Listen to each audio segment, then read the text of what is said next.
un autre pâte à dents. Mais à part de ça, une pâte à dents avec du fluor, puis un rince-bouche avec du fluor, c'est ce qu'il y a de mieux.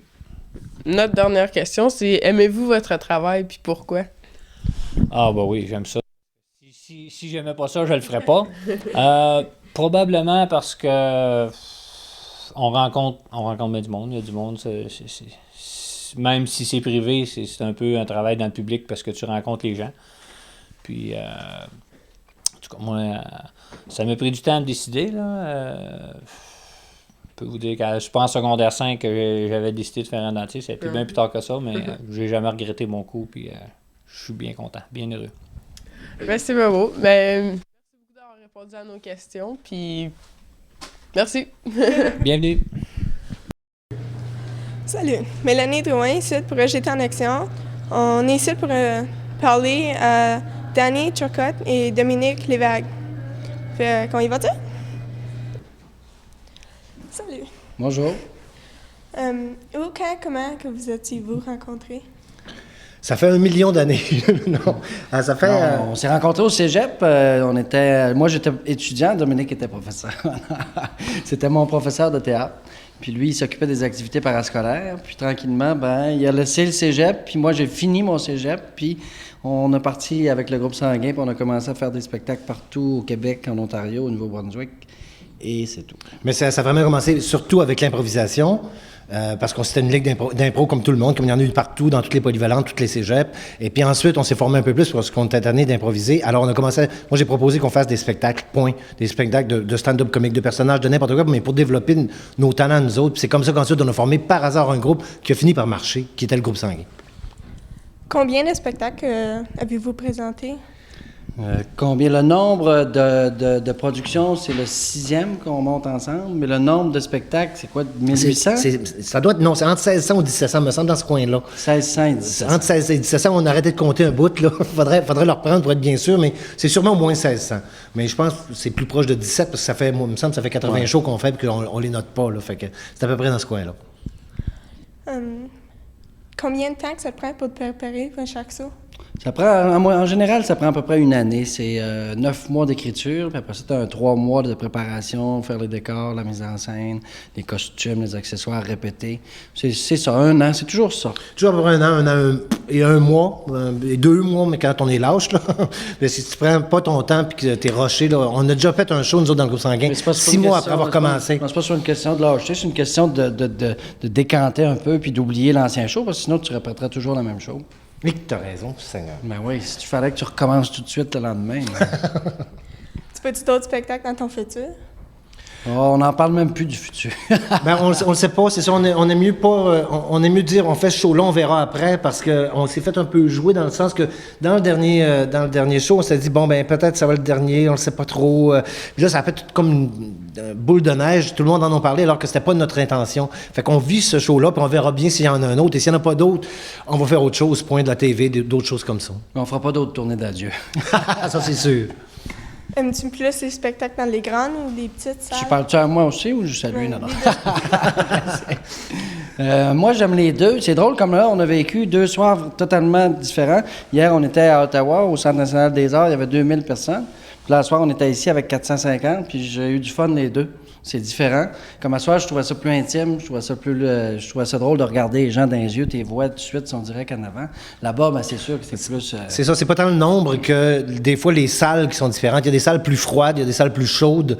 Puis ça, tu t'en rends compte très, très vite en jouant. Là, à un moment donné, tu as peur d'aller dans une ville quasiment parce que tu te dis, ah non, ça va être dur. On le sait que l'acoustique de la salle est bizarre, le monde ne s'entend pas rire, puis ils ont peur de rire. Des fois, dans une place, je sais pas, tout le monde se connaît trop.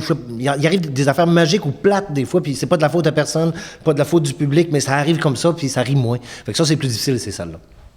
Y a-tu quelque chose que tu fais avant chaque spectacle pour te préparer? Moi, je mange des sandwichs pas de croûte. Non, sérieusement. Non, j'ai arrêté ça au début. Avant, je répétais avant chaque show tous mes textes comme une religieuse qui fait ses prières. Mais là, je me suis calmé un peu, puis non, je me concentre, je vais vérifier tous mes objets, toutes mes affaires, mais j'ai pas de rituel, là, tu sais, je danse pas dehors tout nu, j'ai pas de rituel. Moi non plus. particulier. Non, ben c'est ça, il y en a beaucoup qui sont superstitieux, qui vont n'importe quoi, lancer une scène, se croiser les doigts, n'importe 15 quoi, on minutes en dessous l'épaule. d'une échelle en prenant de l'eau bénite. Mais on fait pas absolument ça. rien de ça. Y a quel personnage que t'aimes le plus? Moi, il y en a plusieurs. Tu sais, on peut pas dire qu'on n'aime pas nos enfants, on les aime tous. Je veux dire.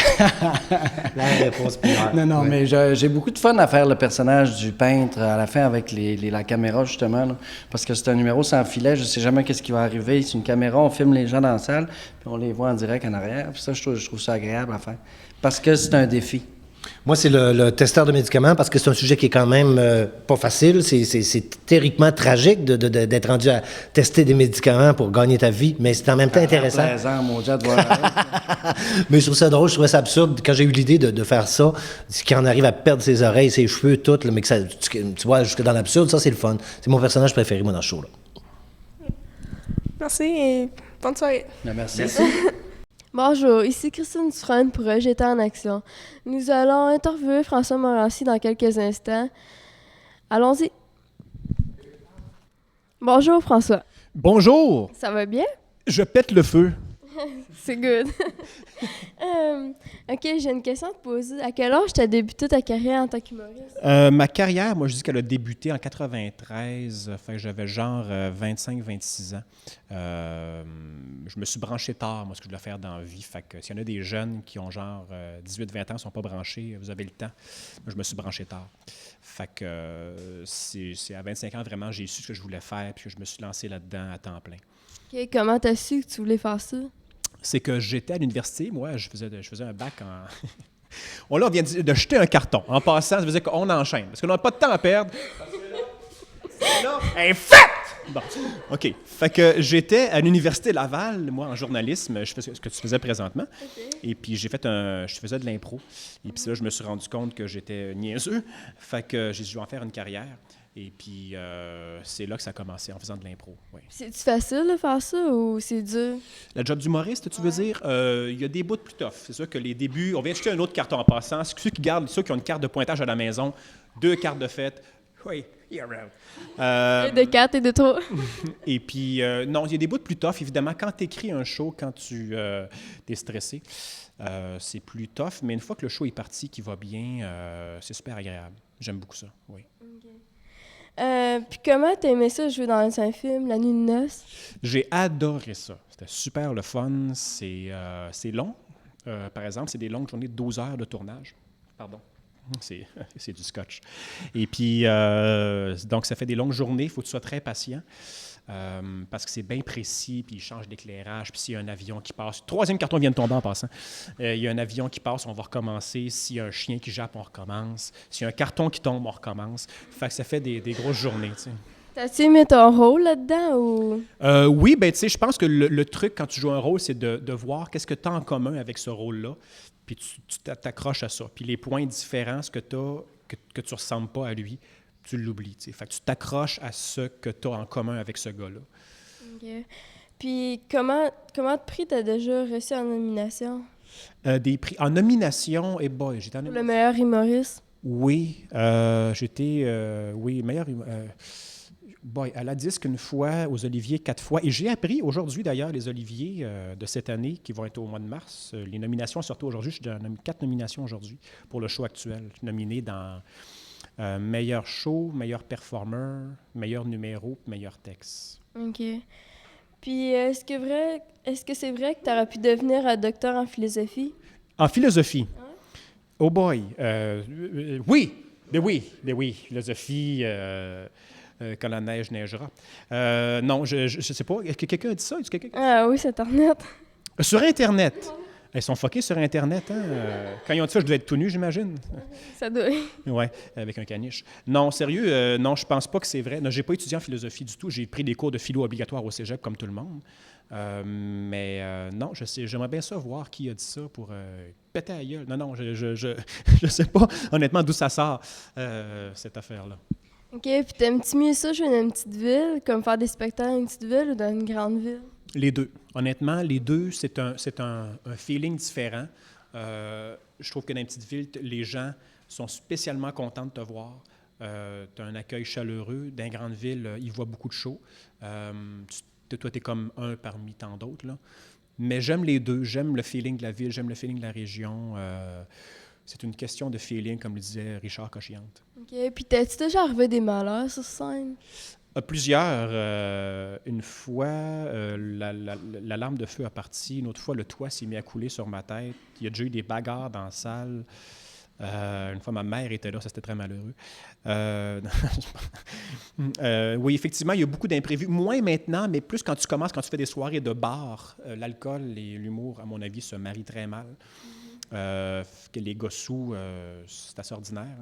Hein. Fait que ça, les bars, c'était tough. Mais il faut que tu passes par là, parce qu'une fois que tu as fait ça, il n'y a plus rien qui t'énerve. Tu sais. OK. Puis est-ce que c'est vrai que tu as déjà été animateur officiel des Lundis Juste pour rire, puis l'animateur de l'émission Le Café de l'humour? Oui, absolument. Les Cafés de l'humour, c'était en 80... En 1900! C'était en... je pense que c'était en 94 à TQS. Et puis après ça, les Lundis Juste pour rire, c'était dans un espèce de café campus, là, il y avait de l'alcool, mais le monde modérément. Fait que ça, c'était un excellent training, ça, d'animer des shows. Ça a été, d'ailleurs, c'est pour ça qu'à cette heure, j'anime les galas Juste pour rire, tout ça. C'est parce que j'ai pris mon expérience là-dedans, comment jeter un carton subtilement sans qu'on le voit à l'écran. C'est très important, parce que la technique du carton, oui. Okay. Puis, c'est en quelle émission tu aurais déjà remplacé Normand Butter? Son émission de radio. Là, on va prendre une shot des cartons, je pense, présentement. Il va aller, puis... Oui, on voit les cartons à l'écran. Regarde, moi, les cartons. Regarde ça, le bordel qu'elle a fait, hein? Qui c'est qui va ramasser ça? Les jeunes de nos jours! Les jeunes! Normand, je l'avais remplacé à la radio. Normand, un show de radio à Montréal, à C'est quoi, tous les matins. Les Morning Man. J'avais fait ça. J'ai remplacé pendant ses vacances d'été, à peu près une dizaine de semaines, de 6h à 9h le matin. T'as-tu aimé ça? Moi, je ne suis pas vraiment un genre cocorico matinal. Là, je se levais à 5h moins quart pour aller faire de la radio. Je trouvais ça un peu tough. Moi, je suis plus un gars de soir, de nuit. T'aimes-tu mieux ça, être animateur, humoriste, ou t'aimes mieux ça faire des films? Ce que j'aime le mieux, c'est tondre le gazon, de loin. C'est vraiment ma passion. Non, ce que j'aime le mieux, c'est faire de la scène, oui. Parce que c'est là que je décide de plus d'affaires. C'est là que je fais à peu près ce que je veux. La télé, la radio, tu as des patrons qui te demandent des comptes. C'est normal, c'est des postes. T'sais. Puis il faut que tu fasses attention pour ne pas offenser les commanditaires. Puis tu as des timings bien précis à respecter. Fait que de loin, la scène, mais la télé, c'est un médium super puissant, c'est le fun à faire. Tu rentres carrément dans le salon des gens. Comme là, vous êtes en bobette, puis on vous voit. Je ne sais pas si vous le savez, mais je vous vois parfaitement en bobette, et c'est assez ordinaire.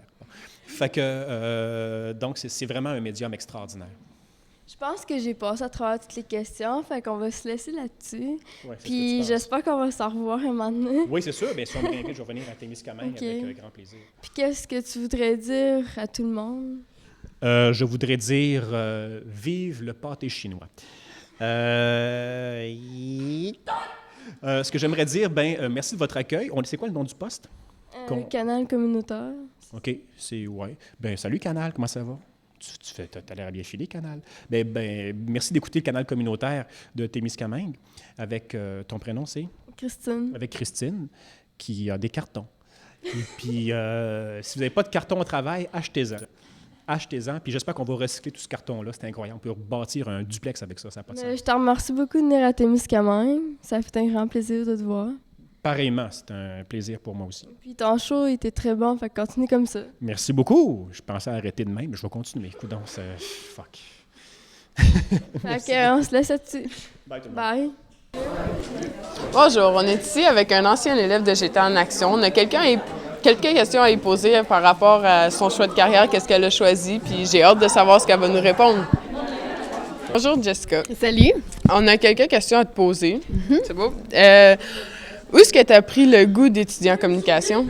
Exactement où on a les deux pieds, ici dans la salle des casiers. En fait, c'est à l'école. J'étais une fille qui était très, très gênée. Je parlais pas beaucoup. J'ai toujours aimé les gens, mais parler en public, moins. Puis j'ai commencé en secondaire 2, j'ai fait une pièce de théâtre. J'aimais ça. Puis en secondaire 3, je me rappelle, j'allais toujours aux danses d'école, j'aime bien danser. Puis il y avait une entrevue, c'était la danse pour arrêter de fumer, quelque chose du genre. Puis je faisais des entrevues, puis là, il manquait une animatrice. Fait que là, je dis, pourquoi pas? Mon ami était caméraman. Je dis, je vais essayer. J'ai fait une entrevue, j'ai adoré ça. Puis c'est vraiment ici là, que j'ai eu la piqûre. Donc l'année d'après, j'ai embarqué dans un J'étais en action. C'est rien. Où est-ce que tu étudies présentement? À Jonquière. Tout le monde, quand je dis Jonquière, ouais, c'est loin. C'est où, premièrement? En fait, c'est à 12 heures d'ici. C'est très, très loin, mais ça vaut la peine. C'est parce que c'est la seule place au Québec. Oui, j'avais la possibilité d'aller suivre un cours à Ottawa, qui est aussi en communication. Sauf qu'à Ottawa, c'est plus spécialisé parce que présentement, je suis en radio. Puis Ottawa, c'est plus spécialisé technique, faire, mettons, un montage, baisser le son, le remonter, mixer des chansons. Tandis qu'à Jonquière, là, c'est vraiment plus le côté humanitaire. Comment parler aux gens, comment les aborder, comment les intéresser. Puis j'aime beaucoup, moi, l'aspect humain des communications. C'est bien. C'est quoi les probabilités d'emploi où ce que tu étudies? Très élevé. Très, très, très élevé. Bien, moi, je suis présentement en radio, comme j'ai dit. C'est à peu près 80 de chances de placement. Par contre, c'est ça, le cours en tant que tel est divisé en 4 parties, 4 possibilités. Il y a télévision, publicité, presse écrite, puis radio. Puis les autres options, là, c'est encore plus élevé. Là, c'est 95 et plus. Donc, on a beaucoup de chance. Sauf que, par chance, il faut entendre que c'est pas nécessairement faire